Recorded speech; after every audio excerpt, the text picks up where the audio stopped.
Now to a story that will inspire you. Carl Byington was an avid outdoorsman until he suffered a near-fatal fall when he was 7 years old. After years of recovery, Carl overcame the odds, and little did he know that his experience would change the path of his life and lead him on a journey around the world.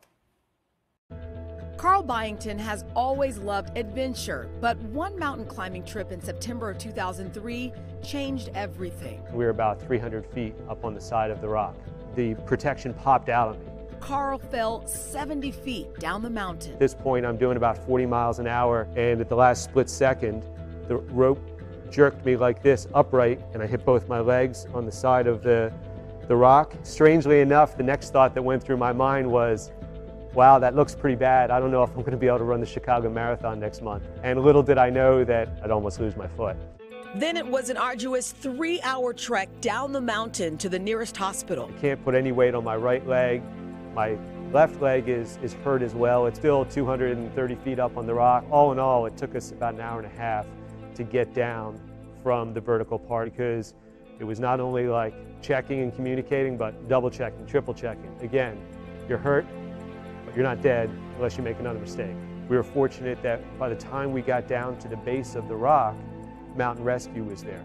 After one initial surgery, Carl was airlifted to Geisinger Medical Center in Pennsylvania. The first thing that goes to your mind when you see an injury to Carl's extent is, how can we save the leg? And then number 2 would be, how can we restore his function? The recovery process was slow and filled with setbacks. Unfortunately, after a month or so, it should have shown some progress towards healing, but it didn't. Now amputation is an option if the bone can't heal. I had 2 young sons at the time. They were 4 and 6, and they're always used to seeing Dad kind of do all these cool things and not be afraid to do anything, and then they just saw how busted up I was and how hurt I was. How was I going to do all the things that I wanted to do with them, as well as what I had still in mind for the rest of my life. But after a bone graft surgery, Carl's bones began to regrow and the road to recovery began. The pinnacle moment for me was after I came back from the hospital. I put a bathroom scale right next to the kitchen table, and I just took my leg and I put as much weight as I could, and I could put 5 pounds. And I thought, wow, I've got some work to do. Nearly 2 years of physical therapy later, Carl was ready to put his injury behind him. I need to prove to myself, emotionally, psychologically, physically, that I can recover from this. I was actually fully trained to run a marathon when this injury happened, and now what better way to prove that I can recover from the injury than to run a marathon? In November 2006, after 5 surgeries over 3 years, Carl signed up for a marathon in Athens, Greece. It felt just kind of glorious to be there, and then running over the mountains, down into Athens through the streets.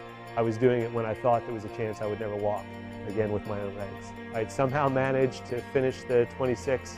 I had the last 0.2 miles, and just raising my arms up as I ran into the Olympic Stadium. Carl would then tackle 6 more marathons, each in a different continent, completing his 7th marathon 10 years after his accident. I ran the Victoria Falls Marathon in Zimbabwe. I was so happy to finish the 7th. It was like, didn't matter what time it was. I was barely breathing, and as I came across the line, I just went 7. You know, that's it. What I learned the most in this experience is to trust and believe in myself as the captain of my recovery. It was more about the journey and less just about the accomplishments. In the years since completing 7 marathons in 7 continents, Carl is still traveling the world. He just climbed Aconcagua, the tallest mountain in Argentina, an achievement that once would have seemed like an impossibility. Life isn't about escaping all adversity. Life is about accepting that there are going to be adverse times. You are going to make mistakes. You are going to have bad days. But also take responsibility for how you react to it and what you do with it. That was part of the gift that I was given, that I could accomplish and continue on my life with the adventure activities that I want to do. Everybody's journey is unique. And for me, I was blessed that this could become a unique part of my journey.